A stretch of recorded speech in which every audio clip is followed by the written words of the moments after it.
नमस्कार साथियों, आप सभी को मेरा प्यार भरा राम राम।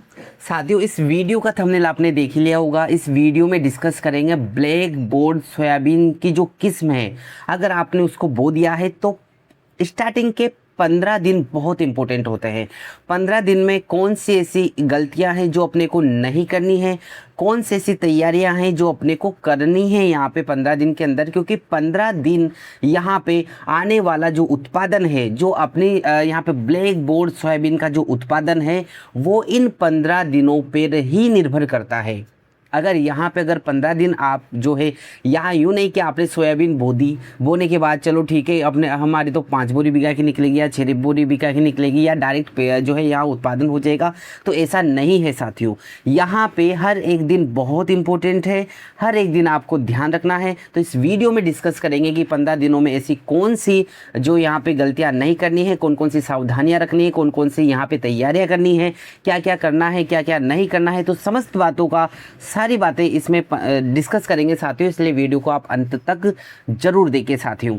सबसे पहले बात करते हैं जो इम्पोर्टेंट, जो फर्स्ट यहाँ पे देखना है कि यहाँ जो 15 दिन है, देखो यहाँ पे जो 0 दिन है, यानी कि स्टार्टिंग में जब अपन बो देते हैं तो 3 दिन के अंदर यहाँ पे दाना अंकुरित होके बाहर निकलता है। इसके अलावा जो है 5 दिन में जो यहाँ पौधा जो है पत्ते खुलने लगते हैं साथियों। इसके अलावा जैसे कि वीडियो में अब आप देख पा रहे हैं कि जो 7 दिन होते हैं उसमें प्रारंभिक पत्तियाँ निकल जाती है, यानी कि 3 से 4 पत्तियाँ अपने को देखने को मिलती है। 7 यहाँ पे, इसके अलावा 10 दिन की अगर बात करें, 7 दिन और 10 दिन के अगर बात करें तो यहाँ पे मजबूत वृद्धि होती है, यानी कि वो पत्तियाँ रेगुलर बढ़ती रहती है। इसके अलावा जो 15 दिन में यहाँ पे मजबूत और स्वस्थ पौधा यहाँ पे तैयार हो जाता है।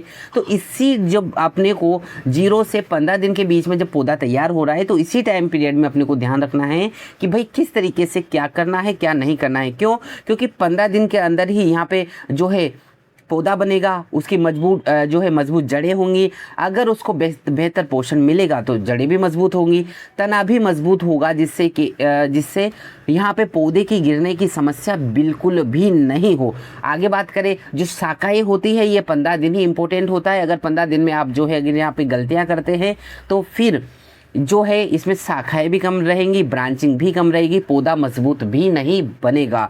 आगे बात करें, इसमें फलियां, अगर देखो अच्छी शाखाएं रहती है तो अच्छे फूल आएंगे, अच्छे फूल आएंगे तो अच्छी फलियां निकलेंगी। और दाना भी जो है डायरेक्ट फलियों पे डिपेंड करता है। और उत्पादन ध्यान रखें, अच्छा पौधा है तो अच्छे फूल आएंगे, अच्छे फूल आएंगे तो अच्छी फलियाँ आएंगी, अच्छी फलियाँ आएंगे तो अच्छे दाने रहेंगे, और अगर अच्छे दाने रहेंगे तो यहाँ पे पैदावार भी अच्छी रहेगी। इसका मतलब स्टार्टिंग के 15 दिन बहुत इंपॉर्टेंट है। आगे बात करें, जो सबसे पहली गलती है जो सबसे यहाँ पे करते हैं कि खेतों में ध्यान ही नहीं दिया जाता, बारिश का पानी आपका भरा रहता है। तो ध्यान रखें, आपके खेत का जो पानी का निकास है इस तरीके से होना चाहिए कि इधर बारिश हुई, इधर से बह के निकल गया। अगर आपके यहाँ जो है पानी भरता है तो उसका आप स्टार्टिंग में अभी से ही निकास करें। अगर आप पानी जो है आपके खेतों में पानी भरा रहेगा, यानी 24 घंटे से ज़्यादा आपके खेतों में पानी भरा हुआ नहीं रहना चाहिए। अगर आप यहाँ पे रहता है तो आप वीडियो में देख सकते हो कि देखो सबसे स्टार्टिंग में अगर आपने बीज बोया है तो बीज सड़ने की समस्या सबसे ज़्यादा रहेगी, तो यहाँ से जो है बीज बाहर ही नहीं निकलेगा। अगर यहाँ पे जो है अंकुरण भी कम देखने को मिल सकता है। भाई अगर पूरे तरीके से, जैसे कि जिस जगह पानी भरेगा वहाँ के तो जो है बीज गलेगा, सड़ेगा डेफिनेटली है, ठीक है। अगर जो है यहाँ पे अगर जैसे कि पौधे बाहर निकल चुके हैं, 5 से 7 दिन के हो चुके हैं, तो यहाँ पे जड़ें गलने की समस्या भी देखने को मिल सकती है। और अगर पानी जैसे कि 2 से 3 दिन या 4 दिन अगर ज़्यादा भरा हुआ रह सकता है रहेगा, तो अगर जैसे कि सोयाबीन 12 से 13 दिन की है तो यहाँ पे पत्ते जो है पीले पड़ने की समस्या भी देखने को मिलती है। तो ये जो सबसे फर्स्ट वाली गलती है आपको बिल्कुल भी नहीं करना है। तो पानी का निकास आप जितना जल्दी कर सकते हैं उतना जल्दी करें, यानी कि आपको 24 घंटे से ज़्यादा खेत में पानी भरा हुआ नहीं रहना चाहिए साथियों। आगे बात करें, जो सेकंड गलती है जो जैसे कि यहाँ पे ज़्यादातर करते हैं, खरपतवार बहुत इंपॉर्टेंट है। यानी कि अगर आपने जैसे कि 72 घंटे के अंदर जैसे बीज बो दिया तो 72 घंटे के अंदर आप जो है यहाँ पे खरपतवार नाशक का स्प्रे कर सकते हैं। सबसे बेस्ट तो वही रहता है। जिन जिन साथियों ने ये किया है वो तो सबसे बढ़िया ही है। ठीक है। लेकिन अगर फिर भी उस टाइम अगर आप 72 घंटे के अंदर आपने जो है खरपतवार नाशक का स्प्रे नहीं किया है तो ध्यान रखें, आप जो है यहाँ पे 15 दिन के अंदर जो है आप आपके जो नज़दीकी जो कृषि विशेषज्ञ है उससे सलाह लेके, या फिर आप जो जैसे कि जिस दुकानदार से खाद या बीज लाते हैं तो उससे सलाह लेके आप जो है यहाँ पे खरपतवार का आप सही टाइम पे ही स्प्रे करें। ताकि क्योंकि खरपतवार क्या करते हैं कि अपने जो खेत की खाद को खाते हैं, यहाँ पे जो खरपतवार होते हैं वो पानी भी पी जाते हैं और जो धूप होती है पौधों को धूप नहीं मिलने देते, क्योंकि सबसे पहले खरपतवार खुद का पोषण करते हैं, सोयाबीन को पीछे रख देते हैं। इसलिए आपको ये गलती सेकंड वाली बिल्कुल भी नहीं करनी है। आगे बात करें साथियों, जो तीसरी गलती करते हैं, यूँ नहीं कि स्टार्टिंग में बहुत सारे जो भाई करते हैं कि भाई अपने यूरिया फेंक दिया, यूरिया ही इनफ होता है। यूरिया इनफ नहीं होता है, ध्यान रखना। आपने यूरिया की जो है मात्रा है कि ज़्यादा भी ले ली कि मैंने तो ज़्यादा फेंक दिया तो ज़्यादा उत्पादन रहेगा, तो ऐसी कोई बात नहीं है। अपने खेतों में जो है सिर्फ यूरिया की ही कमी नहीं होती और बाकी के जितने भी है यहाँ पे मिनरल्स होते हैं उन मिनरल्स की भी कमी देखने को मिलती है। तो आप क्या करेंगे कि नज़दीकी विशेषज्ञ या जो कोई जानकार है या फिर आपका जो दुकानदार है तो सिर्फ यूरिया ही ना फेंके, बाकी के जितने भी इसमें जो पोषक तत्व जो अपनी सोयाबीन को चाहिए होते हैं वो सब आपको फेंकने हैं। तो आपको सेकंड वाली जो थर्ड वाली जो गलती है बिल्कुल नहीं करनी है, क्योंकि अगर यहाँ पे आप जो पोषक तत्व डालेंगे तो ध्यान रखें ब्रांचिंग अच्छी रहेगी, पत्तियाँ अच्छी रहेगी, शाखाएं कमज़ोर नहीं होंगी, मजबूत रहेंगी और रोग का खतरा यहीं से ही कम हो जाएगा।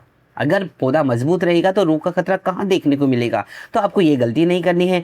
गलती नंबर 4 जो यहाँ पे आपने अगर बीजोपचार नहीं किया है तो बहुत जो है यहाँ पे गलती देखने को मिली है, लेकिन कोई बात नहीं। अगर आपकी जैसे कि बीजोपचार नहीं करने के बावजूद भी अगर आपका यहाँ बीज अच्छे से उग रहा है तो फिर कोई टेंशन लेने की ज़रूरत नहीं है। तो आपको 1 से 3 वाली जो है प्रोसेस को ध्यान रखना है, वो आपको करना है, ठीक है। क्योंकि देखो बीजोपचार करने पर क्या होता है कि फफूंद और बीज सड़न की समस्या यहाँ पे देखने को नहीं मिलती है और जो शुरुआती रोग होते हैं वो बिल्कुल यहाँ पे 0 के बराबर हो जाते हैं। फिर भी अगर बीजोपचार अगर करें तो देखो यहाँ पे कार्बन डाजियम जो आपने यहाँ पे वीडियो में देख सकते हैं, थायरम है, कैप्टॉन है ना, टेकीगारेन है, ठीक है। इन सब दवाइयों को आप जो है उम्मीद है कि आपने जो है यहाँ पे अपने कृषि विशेषज्ञ या फिर जो है दुकानदार की सलाह से ली होगी। खैर आगे बात करें गलती नंबर 5 जो आपको बिल्कुल भी नहीं करनी, कीटों की निगरानी रखनी है। स्टार्टिंग के जो यहाँ पे 10 से 15 दिन के अंदर ही आपको देख लेना है कि तना मक्खी तो नहीं लग रही है ना, इसके अलावा गर्दल बीटल तो नहीं लग रहा है ना, पत्ती खाने वाले कीट आपको देखने को नहीं मिलने चाहिए। अगर आपको थोड़ा सा भी लगता है कि कभी किसी खेत के किसी भी कोने में अगर ये प्रकोप देखने को मिलता है तो ध्यान रखें आप अपने नज़दीकी जहाँ से भी आप बीज दवाई लेते हैं, कृषि विशेषज्ञ हैं, वहाँ से आप सही दवाई लेके आएंगे। साथियों मैं इस वीडियो में अभी दवाइयों के बारे में नहीं बताने वाला, सिर्फ मुझे ये इस वीडियो में सिर्फ इतना सा बताना है कि आपको इन चीज़ों का ध्यान रखना है। उसके लिए दूसरे वीडियो आएंगे तो उसमें आप जो देख लीजिएगा, तो ठीक है। यानी आपको हर एक दिन खेतों में जाना है, वहाँ पे हर एक चीज़ बारीकी से निगरानी करनी है। साथियों आगे बात करें, जैसे कि वीडियो आप में देख ही सकते हो, इन चीज़ का तो आपको स्पेशल ध्यान रखना है। गलती नंबर 6 जो आपको बिल्कुल नहीं करनी है, पौधों की संख्या जैसे कि अगर आपकी स्टार्टिंग जैसे कि अभी ज़्यादा दिन नहीं हुए हैं, आपको 3 या 4 दिन ही यहाँ पे सोयाबीन को आप बोए हुए हो, तो अगर कहीं गैप दिख रहा है, जैसे खेतों में बहुत सारी जगहों पे क्या होता है कि यहाँ पे दाने सड़ जाते हैं, बहुत सारी चीज़ें हो जाती है तो नहीं उगते हैं, तो आपको उस गैप को फिल करना है। अगर आप सोयाबीन नहीं बो सकते तो वहाँ पर किसी और को, जैसे कि आप तिल्ली बोल सकते हो, तिल्ली तो नहीं होगी इन पर बाकी और उसको फिल करें। क्यों फिल करना जरूरी है साथियों? क्योंकि यहाँ पे उस जगह पे खरपतवार बिल्कुल भी ना हो। अगर खरपतवार उस गैप में हो जाती है तो वो जो है यहाँ पे सोयाबीन को नुकसान देती है, ठीक है। तो ये चीज़ आपको ध्यान रखना है कि गैप नहीं होना चाहिए। अगर खाली जगह रहेगी तो उत्पादन घटेगा। उत्पादन घटने का सबसे मेन रीज़न है क्योंकि आपकी खरपतवार यहाँ पे ज़्यादा हो जाएगी, ठीक है। आगे बात करते हैं साथियों, गलती नंबर 7 जो आपको बिल्कुल नहीं करनी है कि यहाँ पे देखो जो है दवाइयों का छिड़काव यूँ नहीं कि भाई ज़्यादा दवाई छिड़कने से ज़्यादा उत्पादन होता है, तो बिल्कुल ये तो जो है बिल्कुल सही नहीं है। उतना ही आपको दवाइयाँ छिड़कनी है, उतनी ही दवाइयाँ डालनी है जितनी ज़रूरत हो। ज़रूरत से ज़्यादा यूँ नहीं कि आपका जो दुकानदार हो बोल रहा है कि नहीं ये भी डाल दे वो भी डाल दे, ये हो जाएगा वो हो जाएगा, इतना नहीं। आपको पूरी तरीके से उसकी जानकारी लेनी है, जानकारी के अकॉर्डिंग ही आपको दवाइयाँ डालनी, क्योंकि ज़्यादा दवाई डालने से यहाँ पर नुकसान ही होता है, फ़ायदा देखने को नहीं मिलता है। तो लिमिटेड जितनी ज़रूरत है सिर्फ उतना डालें, इसके अलावा आप कुछ भी एक्स्ट्रा नहीं डालेंगे। आगे बात करें गलती नंबर 8 की, जो आपको बिल्कुल भी नहीं करनी है कि अगर कोई सी दवाई का आप स्प्रे कर रहे हैं, शायद खरपतवार का स्प्रे कर रहे हैं, तो यहाँ पे सूखी ज़मीन में तो बिल्कुल भी नहीं करना है। अगर ज़मीन सूख रही है, उसमें नमी नहीं है, तो बिल्कुल नहीं करना है। और अगर कोशिश करें कि आप मॉर्निंग टाइम में या इवनिंग टाइम में भी नहीं, सबसे बेस्ट टाइम होता है मॉर्निंग टाइम में। कोई सी भी दवाई फेंकनी हो तो मॉर्निंग टाइम में 10 बजे 9 बजे से पहले पहले ही आप स्प्रे करें। 9 बजे के बाद स्प्रे नहीं करें साथियों, जैसे कि आप जो है वीडियो में देख सकते हो। आगे बात करें, क्योंकि जो मॉर्निंग का टाइम होता है इसमें टेम्परेचर बहुत कम देखने को मिलता है, तापमान कम होता है, पत्तियों तनाव में नहीं देती है, मतलब वहाँ पे क्या है, नमी देखने को मिलती है। दवा का पत्तियों पे बेहद अच्छा असर होता है और फसल को नुकसान भी नहीं होता है साथियों। आगे बात करें साथियों, इसमें गलती नंबर 9 जो आपको बिल्कुल भी नहीं करनी है, इसमें पोषण तत्व, जैसे कि मैंने पहले भी कहा था कि सिर्फ यूरिया फेंकना ही इनफ नहीं होता है। यूँ नहीं कि यूरिया फेंक दिया चलो उत्पादन ज़्यादा निकलेगा, अच्छा मैंने ज़्यादा फेंक दिया तो ज़्यादा निकलेगा, तो ऐसा तो सोचना ही मत। इसके अलावा जैसे कि नाइट्रोजन की कमी को पूरी करना है आपको, फास्फोरस की कमी को पूरी करना है, पोटास की कमी को पूरी करना है, सल्फर की कमी को पूरी करना है, जिंक की कमी को पूरी करना है, आयरन की कमी को पूरी करना है।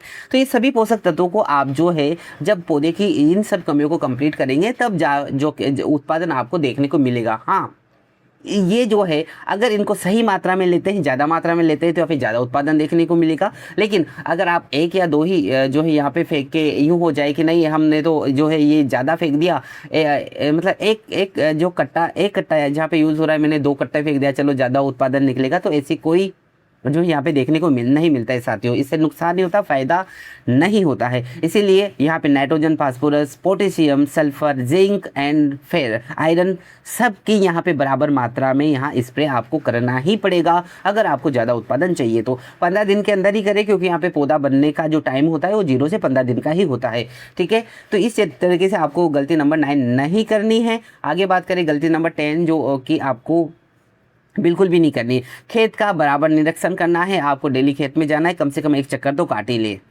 ठीक है, ज़्यादा नहीं तो मेरे पे तो घूम के आए ही, ऐसे नहीं कि हमने बो दी चलो ठीक है हम तो काटने जाएंगे, तो ऐसा नहीं होना चाहिए। 15 यूँ नहीं कि अपने बो दिया 15 दिन बाद में जाएंगे, तब हो सकता है कि जो है बहुत सारे रोग प्रकोप और इल्ली कीट वगैरह कुछ देखने को मिल जाए आपको। तो आपको ऐसा नहीं करना है। आपको जो है यहाँ पे देखना है, खेतों का निरीक्षण करें। कैसे करें कि भाई जो है पौधे ज़्यादा गैप में तो नहीं है ना, कहीं वो गले या सड़े तो नहीं है ना, इसके अलावा कीटों का प्रकोप तो नहीं है ना, रोग तो नहीं है ना, खरपतवार ज़्यादा तो नहीं हो रही है ना, और जो है यहाँ पे खेत के किसी कोने में पानी तो नहीं भरा है ना, और नमी किस तरीके से। तो ये सब चीज़ें आपको जो है यहाँ पे डेली देखनी है। 0 से 15 दिन बहुत इंपॉर्टेंट है, तो ये सब चीज़ें आपको देखनी ही है। ठीक है, देखो निरीक्षण करने के यानी कि डेली जाने के फ़ायदे क्या होते हैं कि समस्या की जल्दी पहचान हो जाती है। भाई कोई सी भी समस्या हो आपको जो है टाइम से पहले ही पता लग जाएगी, या फिर जो है स्टार्टिंग में ही पता लग जाएगी, और आप सही समय पर निर्णय ले सकते हैं। खर्च भी यहाँ पे कम होगा, फसल भी जो है स्वस्थ रहेगी, और उत्पादन भी आपको अच्छे से मिलेगा साथियों। ठीक है, तो इस वीडियो में जो है आपको ये देखना है कि इन जो गलतियां हैं आपको बिल्कुल भी नहीं करनी है साथियों। तो अगर जानकारी अच्छी लगी हो तो आप इस वीडियो को लाइक करें, चैनल को सब्सक्राइब करें, और इसी तरीके से जो और ज़्यादा जानकारी जैसे कि सभी वेराइटी के बारे में मैंने यहाँ पे डिस्कस किया है, जैसे कि जेएस की बात हुई, ब्लैक बोर्ड की बात हुई यहाँ पे, और इसके अलावा जो आरवीएम जो आरएसएम है, उन सभी जो वेराइटी है, जितनी भी वेराइटी है, तो यहाँ पे चैनल पे ये मैं डिटेल से डाल चुका हूँ साथियों, वहाँ जाके आप देख सकते हैं। और इसी तरीके से इसी तरीके की जो जानकारी के लिए आप जुड़े रहे इस चैनल से। चैनल को लाइक करें, सब्सक्राइब करें। मिलते हैं नेक्स्ट वीडियो में, तब तक के लिए जय श्री राम।